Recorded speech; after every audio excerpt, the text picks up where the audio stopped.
Well, welcome back. It is gorgeous weather outside. We have ample sunshine, we have ample wind, we have temperatures in the low to mid 70s. I guess we could use a little bit less wind out there. I like a gentle breeze, but 30+ mile per hour gusts, yeah, it's a bit excessive. Yeah, when I lived in Wyoming, it was like 50+ mile an hour gusts on the weekly during the non-summer months. But still, this is ridiculous. As for our radar, though, we're looking good. The wind advisory remaining in effect until 8 p.m. tonight. No, it's not including the whole region, even though many of us that are not included in the advisory have seen some respectable wind today. A little more eastern oriented, but obviously it's basically the northern half of the region. Great night to break out the grill, if you can get the fire going. If you have a propane grill, that won't be a challenge at all. But if you have a charcoal grill, yeah, that wind might be a bit of a hassle at first, but once you get it going, no problems there. A little cool if you're going to be going out later. I would definitely suggest an extra layer if you have Friday night plans. A low of 46 by tomorrow morning for us in Macon,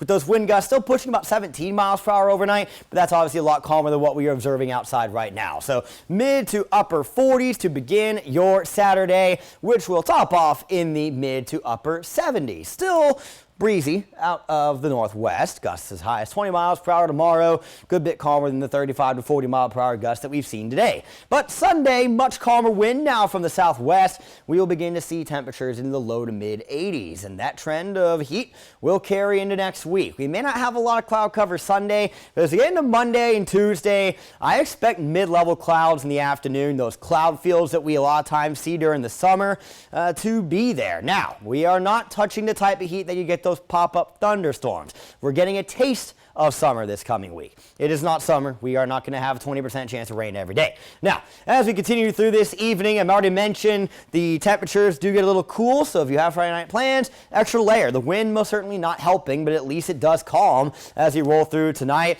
We are not going to be seeing temperatures down to 42, 43 degrees. All right, during the winter, yeah, that makes sense. Your days are shorter than your nights, but ever since the middle of March, now our days are longer than our nights. So you have less time for those temperatures to really drop overnight.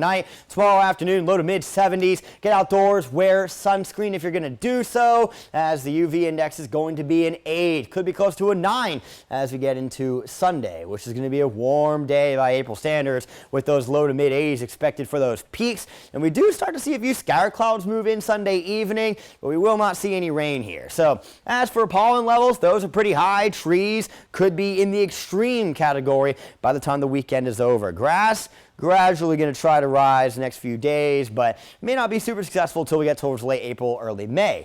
As for your weekend, overall, looking great. Not a bad one if you want to hit the Okmulgee Mounds, but make sure to wear that sunblock. 20 minutes or under for people to start burning if you are not wearing that protection. Your extended forecast is coming up in 10 seconds. Your 41 NBC AccuWeather 7-day forecast is brought to you by Volume Chevrolet. Very warm forecast, right? We had 2 days where highs are in the 70s. You've got tomorrow, and then you've got next Friday. So until then, we're all in the 80s. Thursday, 87. There could be a couple spots trying to knock on the door of the 90s. Maybe trying to set a couple records.